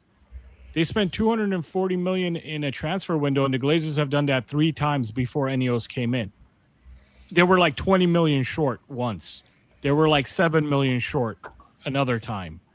But if we just say over 200 million, the Glazers have spent that 3 times before Ineos came in. So they haven't spent more than the Glazers. They've laid off 400 people. And so basically they came in and they cut out expenses like crazy. They just made us spend less. And they've cut expenses by laying off 400 people. These people have been coming in just to do this like cleanup job on our expense report and claim that they're here to make the football club better. And that's fine. Like if they think they have a plan and that somehow they're going to do it with the same budget that the Glazers were doing it on, and that might have been the deal they made. They might have told the Glazers, listen, we're going to spend just as much as you. We're not going to spend more than you. But we're going to cut the expenses of like the day-to-day running of the business, and we're going to get you a win. And somehow, their whole plan has fallen off the cliff. Like every appointment they made with the Dan Ashworth, that was a mistake. Then they decided to back the project with Ruben Amorim, and they decided that's a mistake. Something happened, and Rishi and Andy started smiling, and we're just it's inside joke. We're just talking about something else. We're just making a joke about Mason Mount. But go ahead. Oh, okay. Because I was trying to figure out. I'm like, okay, I'm trying to talk while I think about what's funny. I want to laugh. No, you're good. Yeah. So basically, every decision they've made at the board level so far has really been a mistake. Honestly, like. The only thing maybe some people can say is not a mistake was the cutting of expenses and laying 400 people off. Maybe some people will think that's not a mistake because we had maybe too many people. But honestly, like, how do we know that they didn't cut some jobs that are actually vital? We don't know. And there's no way that, we can ever find out, right? Unless we find out somebody's food got poisoned later. Can I jump in here? You know what? Okay. Let's go to Ed. We'll come to you, Ernest, next. No, go to Ernest first. All right. I'm just going to make some few points and go away because it's pretty late over here. I agree with what Samik said, and after all the anger has gone out of me, the initial one, I thought about it and I said, since Ineos came, every single decision they've made has been terrible. You went to Newcastle. You said that Nashville was the best in class. You paid his contract. You allowed him to go on gardener leave. He came. Yeah. And 4 months into the job, you sacked him. Someone that you said was best in class. Then your technical director that you hired, you poached him from another club. You brought him. Oh, he has a track record. He has done everything. And then you promoted him. You brought Christopher Vavel. Again, with all the records that you guys say, you brought him. I don't know what he has done. Every single thing that Ineos has done since they came has been terrible. And the only thing that I thought that they did right was hiring Ruben. And going back to what Rishi said about there is a right process, I think to some extent they might have followed the process, maybe not fully, but they did some of it. And probably I'm saying that because I'm biased towards Ruben Amorim, because I think he was the right person to get this club where we want to be. And I think Ineos, I think it was Van Gaal that said it, or someone even said it earlier today that Van Gaal said something about United as is run as like a media circus or something like that. These guys are very good with media because now they've made it in such a way, they push so much narrative that Everything is falling. Oh, we because he didn't adapt and everything like that. And I'll say it any day. There is no manager or head coach that has been successful that has adapted. Yes, you adapt when you get the tools. After getting the tools, after laying your foundation, after laying your philosophy, everything is in place. You adapt. You don't adapt when you come into your job, right? You hire a manager and then you tell him how to do the job. Then why did you hire the manager instead? Why not you? If you know how to do the job, then take the job and do it. And this adapting, I said, it's a media. It makes no sense about adapting. Pep never adapted. Pep made the Premier League adapt to what he was doing, and now he's moving on from it. No one adapts in the initial stage. So this is just a false narrative that they are pushing out there to push their own point of saying, no, it was because of his formation and tactics and everything like that. And my last point is this thing, sorry to say this, anyone that talks about formation and everything, it's a silly, silly excuse. How can you spend the time to talk to a manager? The easiest thing you could have done if it was just playing a back four, and the adaptation that even annoys me, it's not even adapting his own tactics based on the 3-4-3. The adaptation is simply just going to a back four, which I don't know why they are pushing that as the adaptation. You had a chance to hire a manager that can easily play a back four without making any change to the squad with that would be so easy for them last season before you got Amorim. That will just come, do a job, and even get you to Champions League or easy with no stress. It will be so easy for you to do that. You had all the board and everything in place to do all of that. You could easily have done that, but you didn't. You went ahead to Sporting, spoke to a manager, spent time with him, and then he told you that you knew what he was going to play. He told you, everyone knows that he told you that this is what I'm going to play. This is how I see football. This is the best way I can explain football for to my players and for the club to prosper and everything. He told you. You went there, you had meetings with him.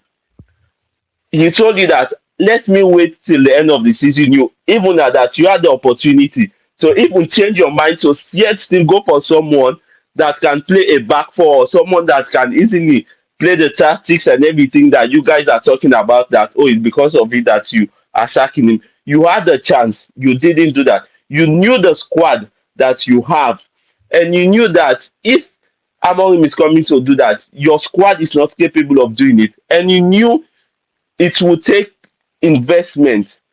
All of that was in your head. You still didn't change your mind to go for a manager that will play what you want and be a yes man and everything. You still didn't change your mind. You went further to pay him off his contract.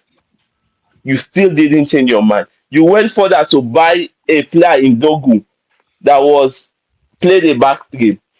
This season you came in fine. Mbemba and Kunia, they can play in any formation, any system, anything. They are gifted there.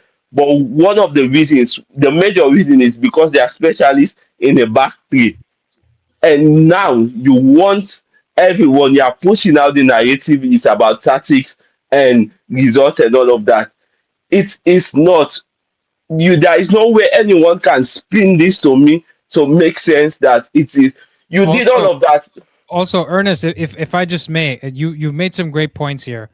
If I may say one thing, when they say Pep Guardiola adapted, he came to the Premier League and realized that he needed a bit more physicality in his back line.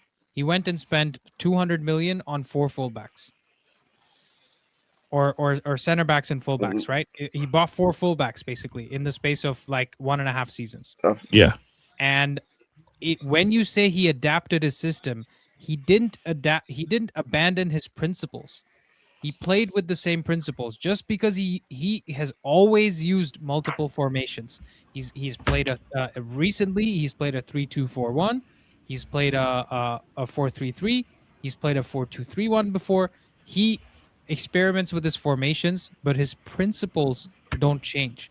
So when you say adapt and you're just looking at the formation, that is very silly, because Amorim's formation actually, or Amorim's system, adapts in multiple ways to the team that he's playing. We saw him playing a different system against Liverpool. We saw him playing a different system the very next game against Brighton, right? We see him playing a different system against Forest, against Tottenham. There's a little bit of difference. It's actually the most total football system there is. People are just not used to having that type of load put on a back three of center backs, especially the wide center backs, getting involved in the midfield, getting involved in the build-up, getting into the final third, right? As Semix would say, getting into zone 18 with the right center back, getting into zone 16 with the left center back, or maybe even the zones right below those. We're not used to seeing that. So when you don't understand something, it's a lot easier to hate it, right? If I want to get political with this, right, you can talk about like the LGBTQ community. A lot of people that are maybe older heads, they don't tend to understand what's going on there, and they might just say like, oh, you know what, it's easy to hate it. Whereas you don't know what somebody else's struggle is. If you actually take the effort, you might just see that they're the same as you, and you know. Yeah, and Andy, if like we had a little bit of the rub of the green, like if we would have had a little bit of better fortune, they wouldn't even, people who don't understand the system wouldn't even start saying they don't understand the system. For some reason, they would automatically understand everything. Just if we got a couple of lucky. Semix, just winning 2 more games. Semix, there's an argument to be made, Semix, that if I ask someone to explain the 4-2-3-1 system, they wouldn't even be able to do that. Exactly, they wouldn't. Who's asking for the back? They wouldn't. Yeah. All they know is just 4 defenders. You know what I want to kind of like bring up here, because I want to hear everybody's thoughts, and maybe I'm wrong here, but I think like that the fact that even Oliver Glasner is being considered is just like, again, not learning from our mistakes. It's, you just decided to sack a 3-back manager, and now you're telling me you're considering another one. Like, are we gonna shift away from that model and tactic? Or because if you're not, you just sacked one of the better ones. You just sacked a guy who actually has a high one. A more adaptable one. And he has a, like, I was looking at his XG and XGA numbers from the last 2 years to this year. And our XGA to XGA difference is so big, the gap. You know what I'm talking about? Which, I don't know if you guys... and bro, like... XG differential, right? Yeah. And, like, Glasner's isn't half of that. Or it's around half of that. Where you're just going like, dude... Here? Are you really sacking 1 3-back manager for a worse one? Like that can't even be. No, like all I want to see is 4-back system managers being considered from now on. Or else, like you just stats. You're not learning anything. Go ahead. We want to talk about stats with Amorim, right? 10 managers in 12 years. How about that for a stat? He was the right manager. Oh wait, Ed. Hold on. If you add Nice to that equation. If you add Nice to that equation and how many managers they've had... I don't want to talk about Ineos. Ineos have showed me everything they needed to show me. Ineos was supposed to be the savior of the Saka manager every year and bring another one in. We could have signed Mbappe by now with the amount of money we paid out to sacked managers. Okay? The running of the club, Ineos was supposed to come in and change the tune. Amorim was the right guy at the wrong time. He came in with a depleted squad. He couldn't play his football. He can't adapt. He can't do this. Listen, our players are in the best shape they've ever been in. Look at Luke Shaw. Look at what he's doing to them. Physically. They're playing hard. They're fighting for the manager. Now the reports came out the players are unhappy that the manager got sacked, right? Are we also going to fire all the players that are speaking out? Are we going to let go of are we going to release them from their contracts? Are we going to try and sell them? Right? But he was doomed before he came in. 10 managers in 12 years, right? If you go and look at everything, Amorim didn't do himself a favor. I've cooled down a lot, right? I've cooled down a lot since the sacking. Amorim didn't do himself favors either. Is your therapist in the background there, Ed? Are you being forced to say this? It's Sir Jim Ratcliffe holding a AK-47. Is this a prepared statement? Ed, is this a prepared statement? Are you reading from a prepared statement? I'm not. But if Amorim didn't do himself any favors either. If we look at it from a standpoint of what he's done and all the interviews he's done and everything he's done, he's not the right guy for Man United publicly, right?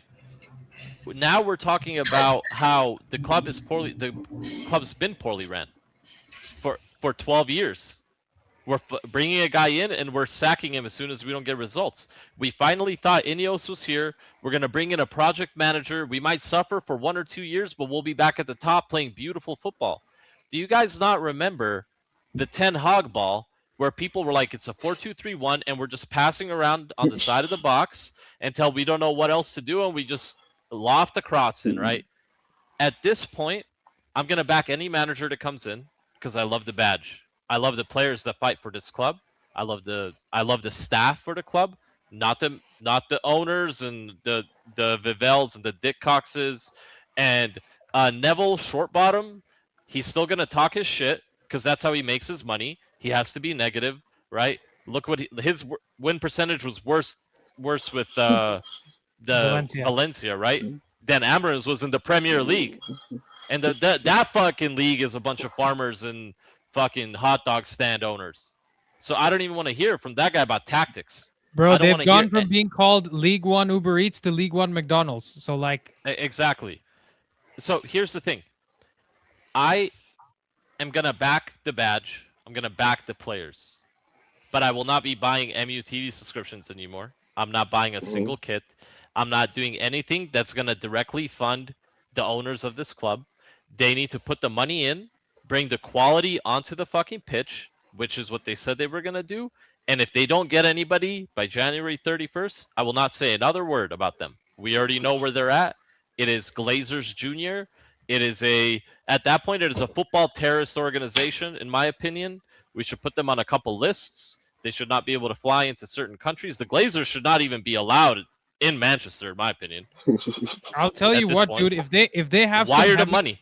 If they're hiding some heavy oil deposits, maybe your president can go do something about that. Listen, I'm just saying. I don't know, but at the end of the day, Ruben did not do himself any justice by doing what he did. The performances, obviously, the results, I'm not going to say performances, the results speak for themselves. Nobody can argue the results.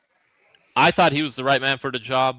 The numbers say he's not. We're talking about this XG and all that. I don't even care about the XG anymore. I just want the players to go out and play, and that's it. And I'm going to back whoever comes in, Fletcher, whatever he's going to do, I'm going to back him. At the end of the day, it's not his fault that this happened. But I certainly will not be backing Vivell, Dick Cox, and Neville Shortbottom. Yeah. Let's hear from Nightwing. I haven't heard from Nightwing since this news came out. Ed's doing the shisha off camera there. So hey Roberto, I love your house, man. It looks great. Also, Roberto, can you not hog the light on your face, bro? Can you share it with Nightwing, please? I moved offices, so I don't have my light in here yet, so I'm being very dark. But I thought it was a really good discussion when you were having with Booker earlier, so I'm going to play devil's advocate here and go with why Amorim out is fair. So I mean, number one is easily the worst win-loss percentage of any United manager that we've ever had.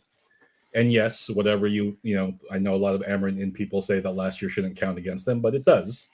And it's used against him every single week by every single pundit, not even just the Nevilles or, you know, the Scholes. It's by everybody.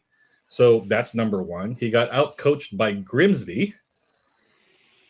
And he lost to Grimsby in a freaking cup game that he should never have lost ever. And should never have been close, regardless of what you say. And maybe if we had a better formation from him, it would have been an easy win. And we could still be playing some other weekly games so that the younger kids could play.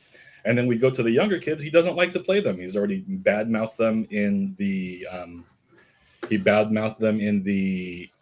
press numerous times. He called out certain people. Was Obi and Amas, where they had to respond to it. And really the back three didn't seem to really work even when the players were fit.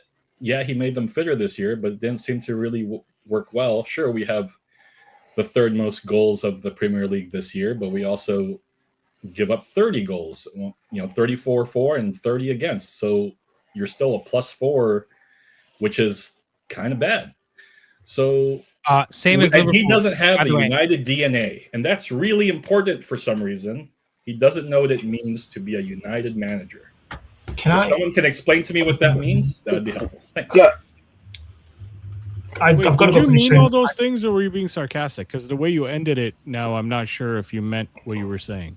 Oh no! I've listened to way more. I was Amorim. So, this is me being the devil's advocate and saying all the reasons that are provided on why it was the right move to move him now, because regardless of the timing of it and whatever else came up with it, the results are the matters, and his win-loss percentage is the worst in his formation contributed to that. I hear you, but it wouldn't have been the right time to sack him last summer then?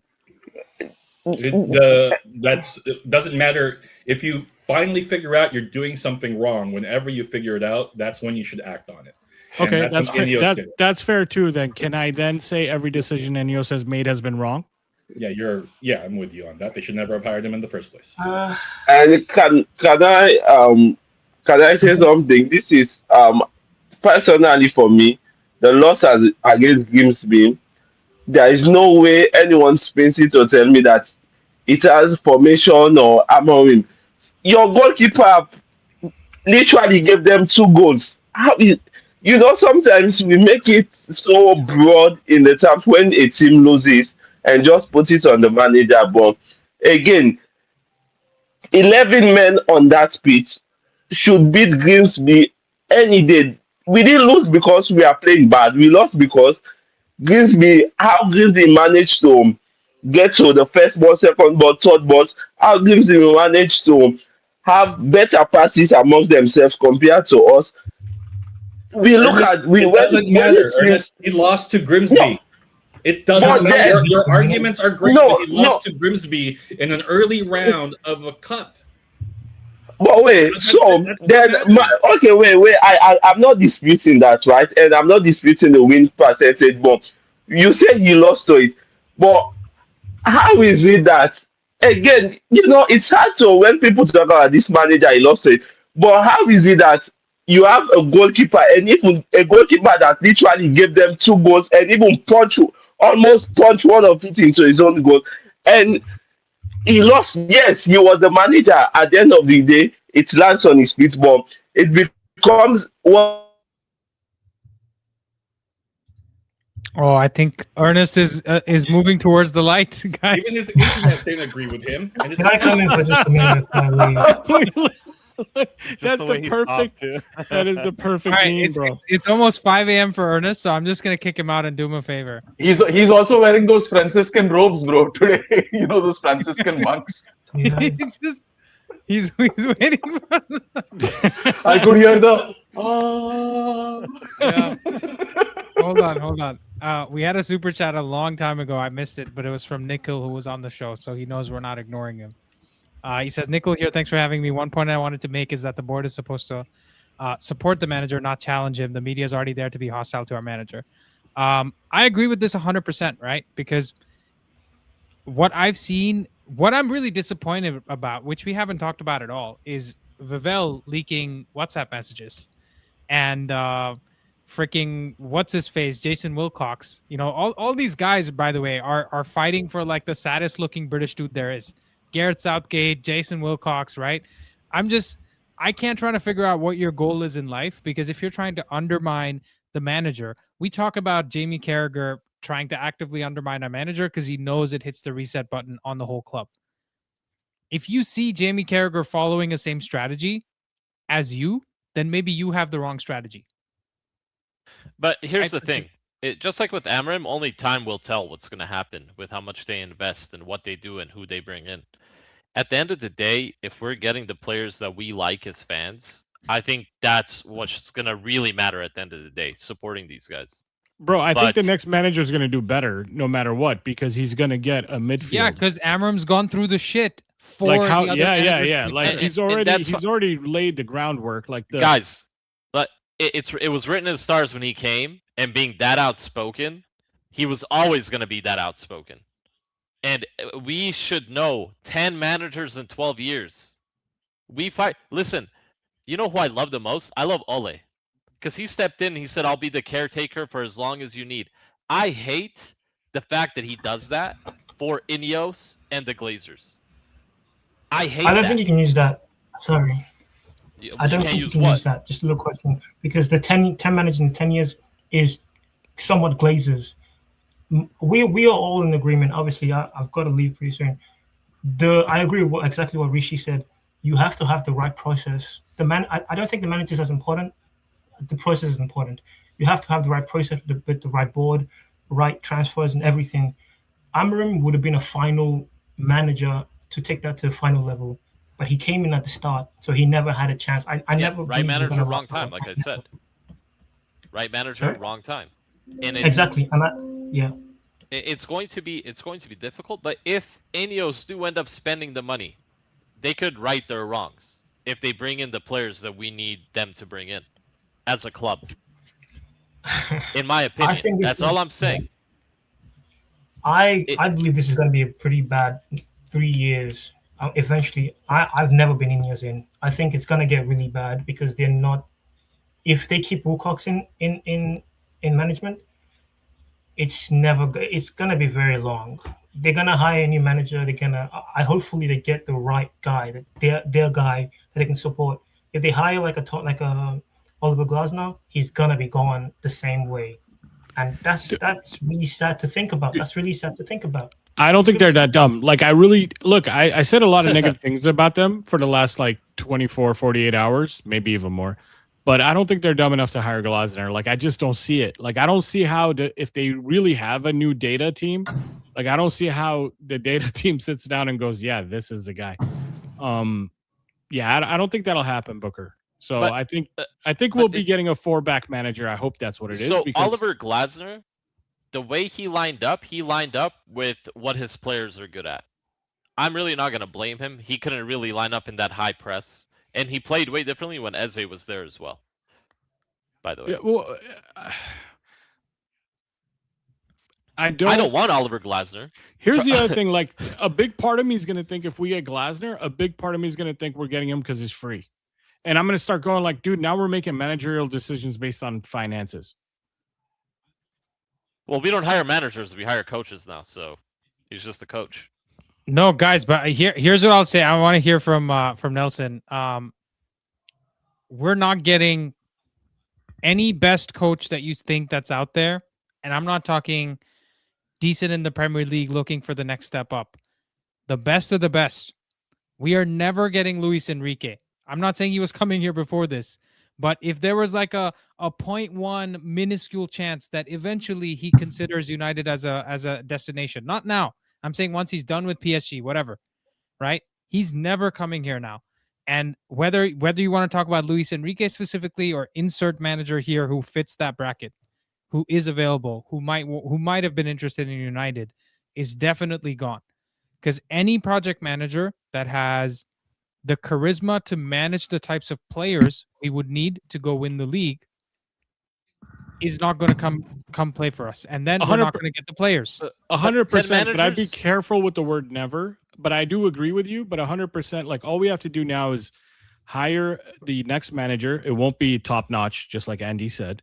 But if we give that new manager 3 years, like actually give him 3 years, and he takes us to his ceiling, and hopefully his ceiling is somewhere in the top 3 for like the next 2 years in a row, and then decide, okay, now we're going to go get Luis Enrique, maybe at that point he would come if we show 3 years of stability. Right now, we there's no proof of that. Like, right now, it looks like a whole big chaotic mess. Semis, but why are we talking about prestigious managers? Their shortlist includes Kieran McKenna. Is that a prestigious manager?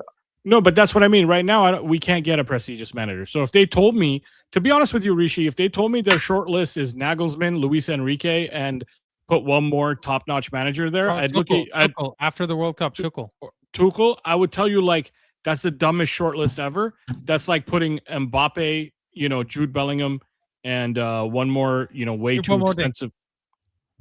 But here's exactly. United, United are the playboy, right? any manager comes in, he's gonna see I might like get sacked in 6 months. It's just like any bad relationship. They have bad relationships with any manager we bring in.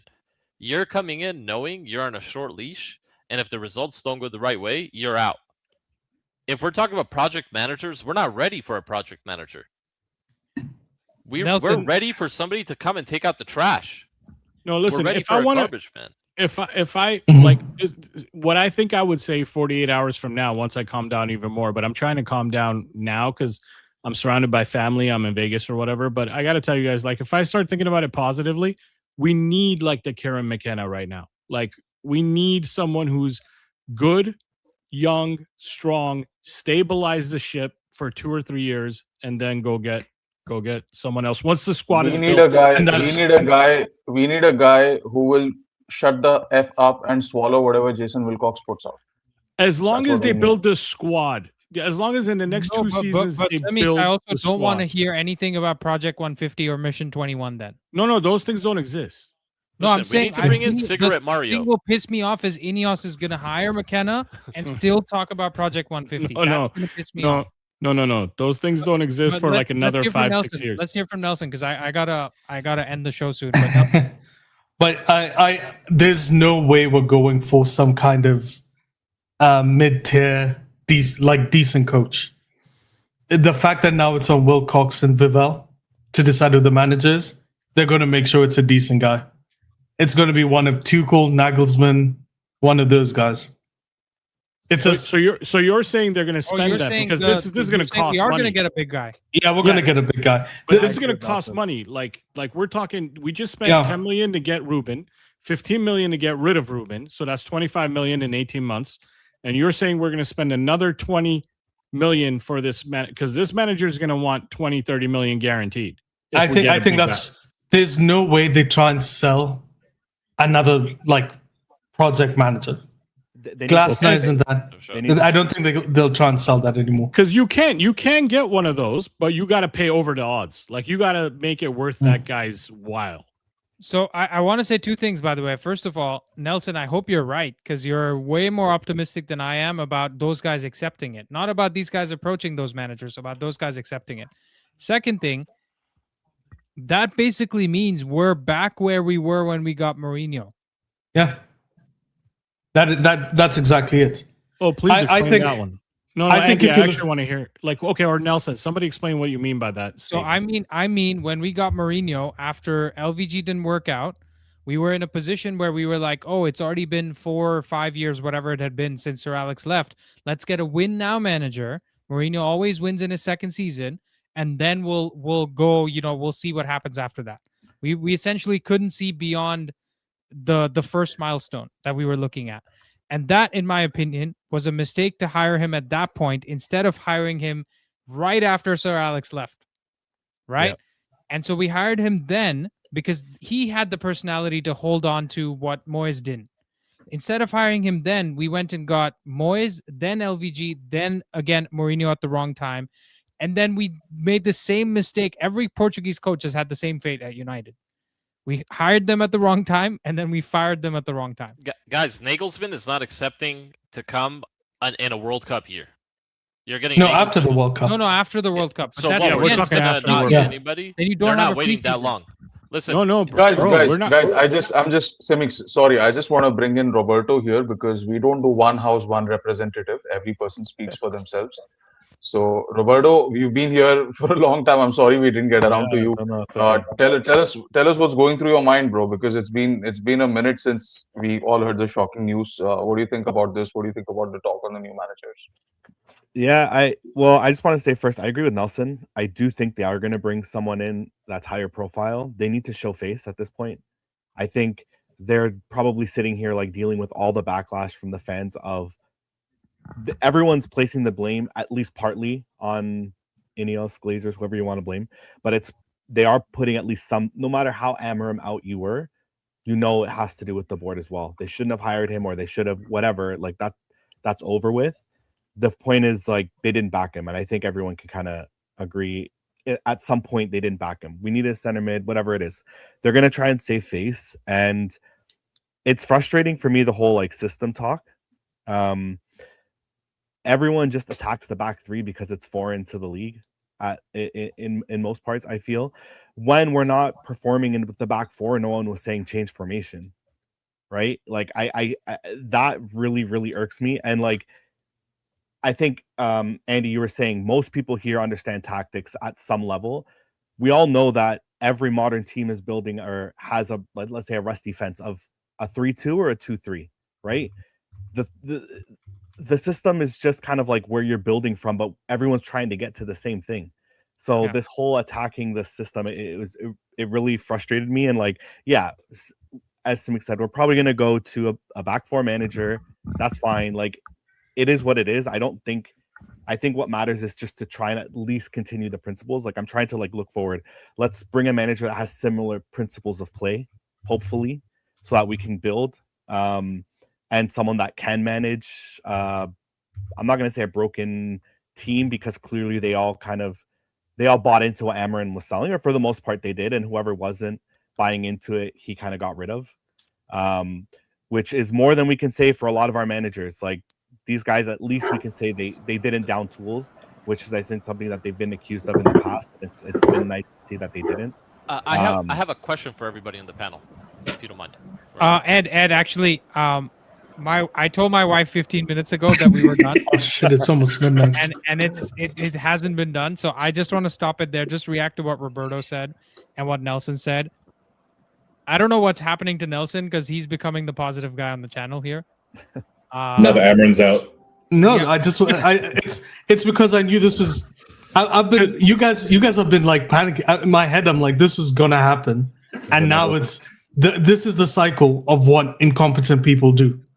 They hire one guy, and then they realize, oh shit, it's gonna take a lot of backing, and then they go back to the guy who's more guaranteed. It's what Glazers did. Here's the thing, Nelson. The thing I'm afraid about is it's going to be the Mourinho cycle again, which we should have gone for the Tuchel, Nagelsmann caliber when we got Amorim, instead of going for Amorim first. Because I think Booker was talking about it. Ineos didn't know the style of football they wanted to play. They were trying to figure it out, and they went for the most extreme outlier guy that was there. Right? They were trying to basically fix all the Glazer issues and at the same time set a new direction for the club. You can't clear out 13 years of mistakes in one swoop. That's what they tried to do. Right? And in fact, the crazy thing is they got so close to actually pulling it off had they just bitten their tongue and spent the money that was needed. If they backed this guy, they could have actually pulled off everything they did, but because of their, let's say, naivety to employ Amorim and then stupidity to not back him, they're in this position where they're worse off than where they were before. Now, the only saving grace is that Mbumo and Cunha just got here. Šeško just got here. This is the first manager we've sacked without the players having an unrest in the dressing room. So the players are now sitting there looking at Ineos and not at the managers. I think I agree with you. They're looking at Darren Fletcher saying, how is it this guy's fault? Right? How is it anybody else's fault? It's nobody's fault other than the decision makers at the top. So let's leave it at that. We'll see you guys again tomorrow. It's midnight here. Wherever you guys are, I'm sure you guys are having a good time. Sorry, Andy's wife. No, I'm off to sleep. He's very supportive, man. I appreciate her. Also, we had a great date night, so at least there was something good about today. But we'll see you guys later, man. There was a super chat from Akshay Parma. I'll just read it. Breaking news. He says, brackets, wishful thinking. Amorim relieved as head coach and appointed manager of United. They're just going to hire a puppet coach. Yeah, we can all agree with that. Anyways, guys, see you guys later. See you tomorrow. Semix, enjoy Vegas, bro. Say hi to your parents for all of us. What's up? All of us, I guess. Let's wait till he ends. See you guys later. Bye. Later. Listen, the only reason they're going to go... Hold on. Ed, just give me 5 seconds.